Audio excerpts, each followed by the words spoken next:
ආයිබෝවන් දරුවනේ අද මම බුද්ධ නීති ගැන කියලා දෙන්න යන්නේ. මම හිතන්නේ ඔයාලා බුදුරජාණන් වහන්සේ සරණ ගියාට බුදුන් වහන්සේ ගිහි අපිට බුද්ධ නීති වගේක් පනවලා තමයි පිරිනිවන් පෑවේ. වගේම වික්ෂුන් වහන්සේලාට වෙනම නීති වගේක් පෑනෙව්වා.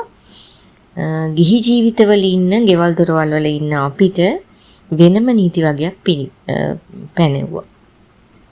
මේ නීතිවල එකක් තමයි බුදුන් වහන්සේ මෙන්න මෙහෙම කියනවා. නුවණැත්තෝ සුළු දෙයකින් පවා පෝසත් වෙනවලු.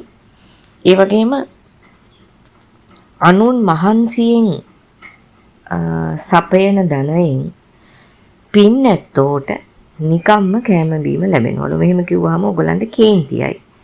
හැබැයි කේන්ති යන දෙයක් නෑ. මෙන්න මෙහෙමයි ඒක කියලා තියෙන්නේ.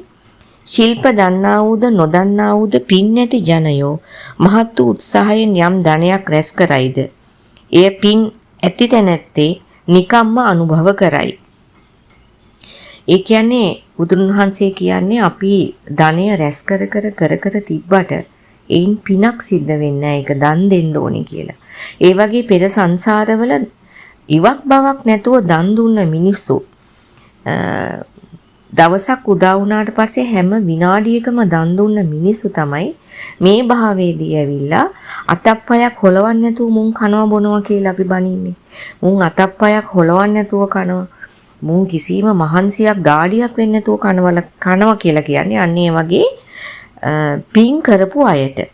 පින් කර තැනැත්තාට හැම තැන්හිම පින් නැති සත්වයෝ යටපත් කොට බොහෝ භෝගයෝ ලැබෙන්නෝය කියලා බුදුරජාණන් වහන්සේ කියලා තියෙනවා.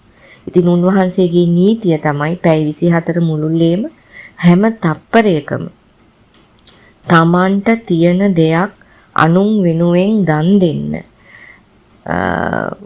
පින් රැස් කරගන්න කියන බුද්ධ නීතිය තමයි උන්වහන්සේ දේශනා කළා තියෙන්නේ.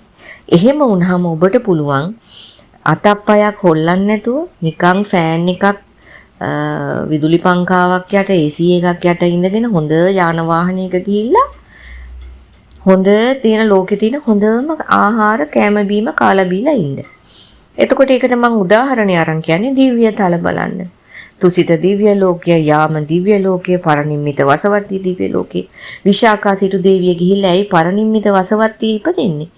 විශාඛා සිටු දියණිය හැම දවසකම බුදුරජාණන් වහන්සේලා ජේතවනාරාමේ, පූර්වාරාමේ 509කට දවල් දාණය දුන්නා.